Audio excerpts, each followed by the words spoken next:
Hello, and welcome to episode 4 of Write Right. My name is Stephen. I'm a librarian at the African American Research Library and Cultural Center. And for those of you who missed our first 3 episodes, you may be wondering, what is this? What this is a virtual program sponsored by Broward County Library and the African American Research Library and Cultural Center, and it focuses on developing writing skills and passion and finding your voice for teens and preteens. And the focus of it is kind of write out of passion. So, not just writing for school, but really writing to find yourself and developing your skills. So, this episode is going to focus on nonfiction and personal essays. And what does that mean specifically? Well, it's just about writing at a simple level, it's about writing about your experiences. So, that's what a personal narrative or a personal essay can be about.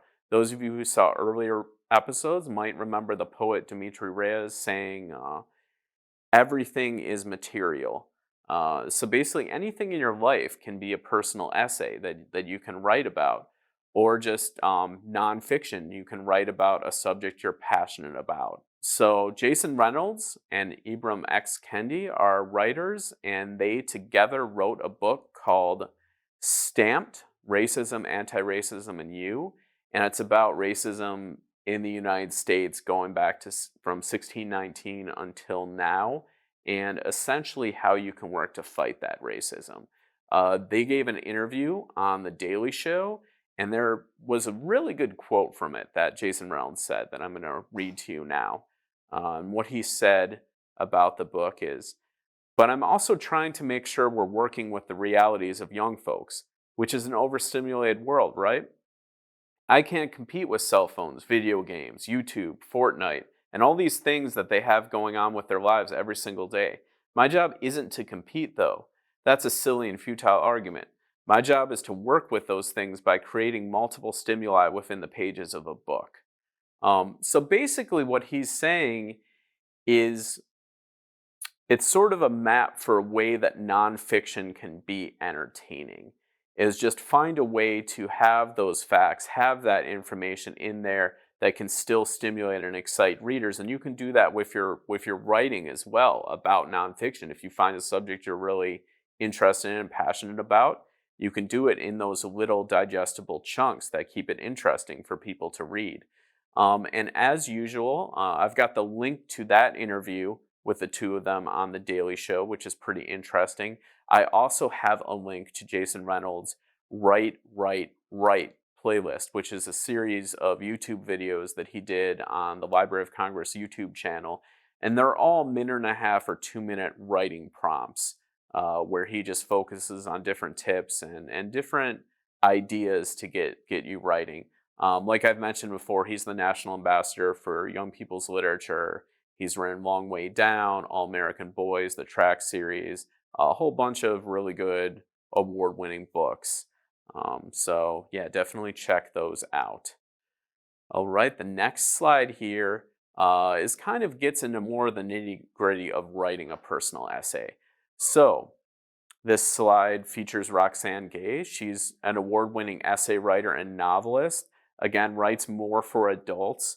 But she actually first started writing personal essays as a teenager to deal with some traumatic experiences that she had. And she's won a number of awards. She was a National Book Critics Circle finalist for her autobiography. She also, showing her range, she also wrote the World of Wakanda comics and won an Eisner Award for those. So those are kind of a spin-off of Black Panther. She also writes for the New York Times as well. And something that she said about personal essays that I think is really important for anyone who wants to undertake this, that she said about writing them, is the following quote. The hardest thing about writing a personal essay is having the belief in yourself that your story matters. A lot of people struggle with that and think, oh, who am I to share my story? But you are someone with something to share, and that's really all that matters so long as you do it well.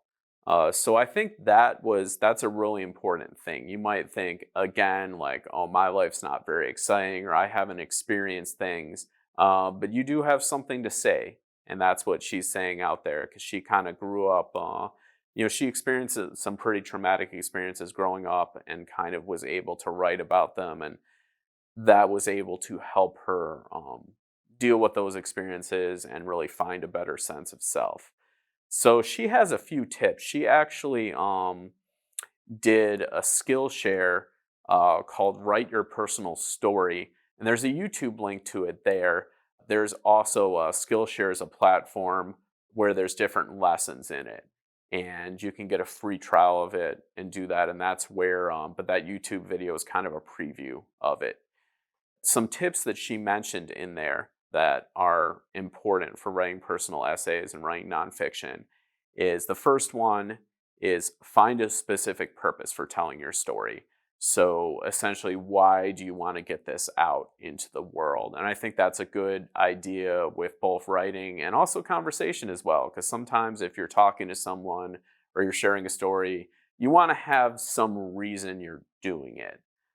So after finding a specific purpose for telling your story, the next piece of advice she had was connect your work to larger conversations and timely themes. So this could be both for nonfiction or personal essays, but it helps connect your story to more people when you connect it to something bigger that's going on. So that's what that relates to. So if your story is something that a lot of people have experienced or relates to something going on in the world, current events, that's something that more people are going to connect to and be excited about. So I think that's an important thing too in terms of sharing your story.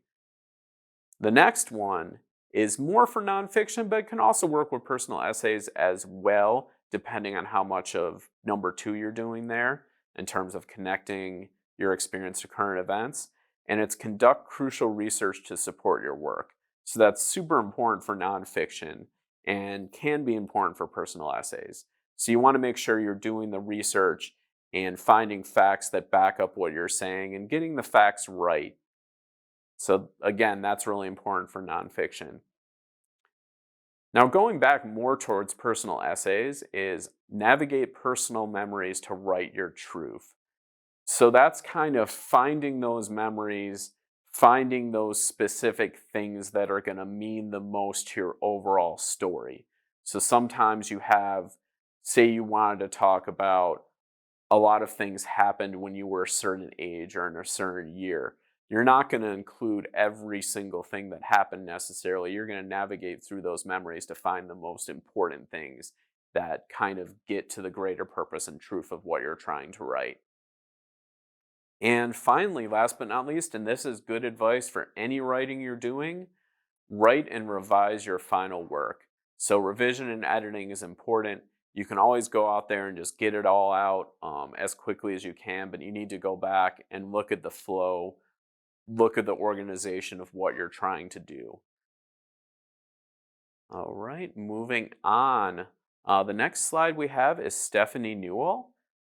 She's a published author of a novel and also a self-help book, and she's a professional writing coach.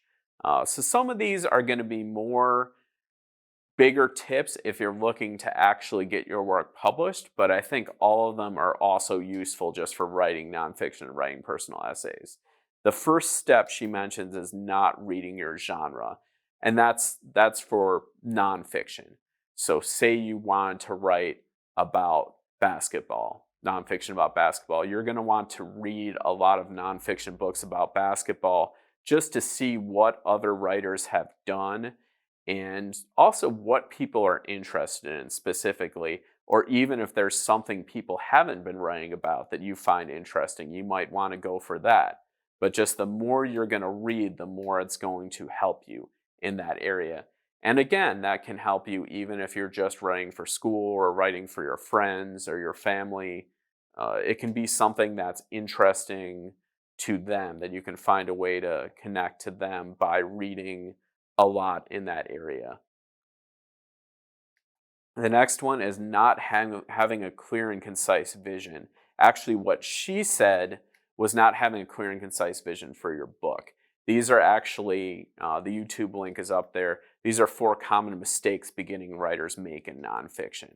So that's where these come from. So not having a clear and concise vision when you're writing nonfiction, everything can kind of get pretty messy and muddled, and that becomes hard for you to edit, hard for you to reread, much less anyone else who's trying to do it. So again, whether you're writing an actual book or you're just writing a short essay for school or anything, just having it well organized is going to help people understand it better and understand what you're trying to do.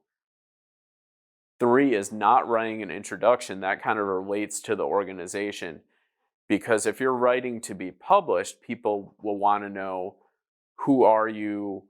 What's your experience with this? How do you know this information? You can put that all in your introduction, or even why should they care about this particular information you're trying to tell them, or this story you're trying to tell them. So that can all go in the introduction. So I think that's something important to get out there. And the last one is not writing a conclusion. So basically, when you read anything, whether it's an article, an essay, a book, you want it to end in a way that kind of wraps everything up nicely. Unless you're reading a book with a sequel, sometimes it's going to end on a cliffhanger. But for the most part, you want everything nicely wrapped up, and you want the person reading it to go in and say, I want to read more from this person, or I want to read more about this subject. So just having a way to end things that creates that positive mood where they want to read more that you've written or more about that subject. So that's important too.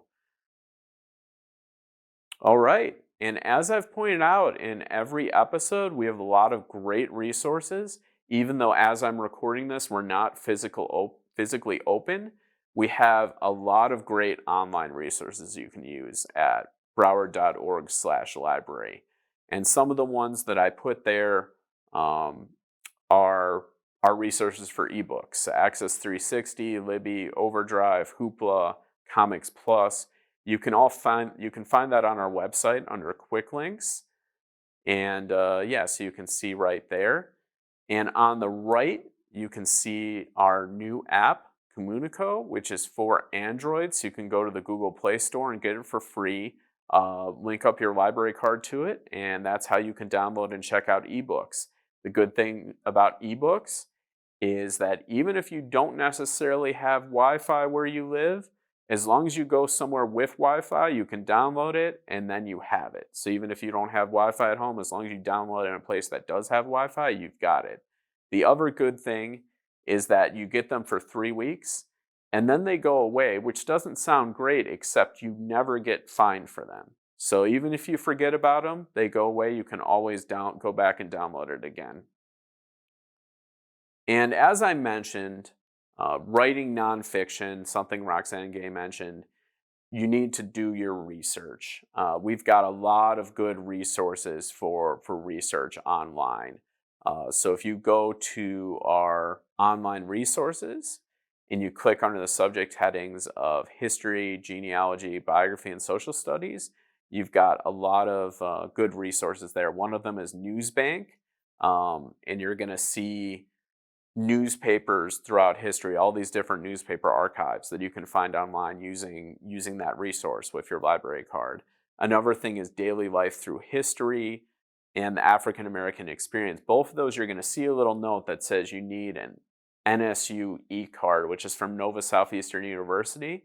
But don't let that trip you up, because as long as you've got a Broward County Library card, you can sign up for that Nova e-card for free and use those resources. So you pretty much just put in your library card information and you've got all those resources from Nova too. And that's something that's going to be important, that if you're writing nonfiction about a certain point in history, well, you can look at newspapers from the time. You can look at articles about what was going on at the time. And the more you know about that time, the better that nonfiction is going to be. We also have, once we reopen, we have a special collections archive here at the African American Research Library and Cultural Center. And there's a little link there for some of the online resources from that special collections archive. We don't have everything online that we have in person, but it's a great resource.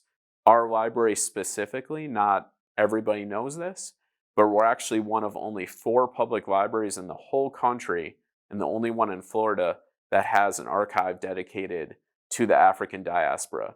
So basically, an archive focused on people of African descent. So not a lot of public libraries have that where you can just come in and use it. Once we reopen, that'll be a good resource. For now, we do have some of that up online. All right. And that is it for this episode and for this series. And I want to thank everyone who spent the time to watch all 4 episodes.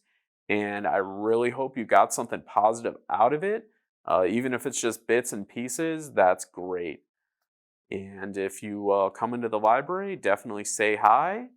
And thank you again for watching. And as always, write out of passion. Thank you. Bye.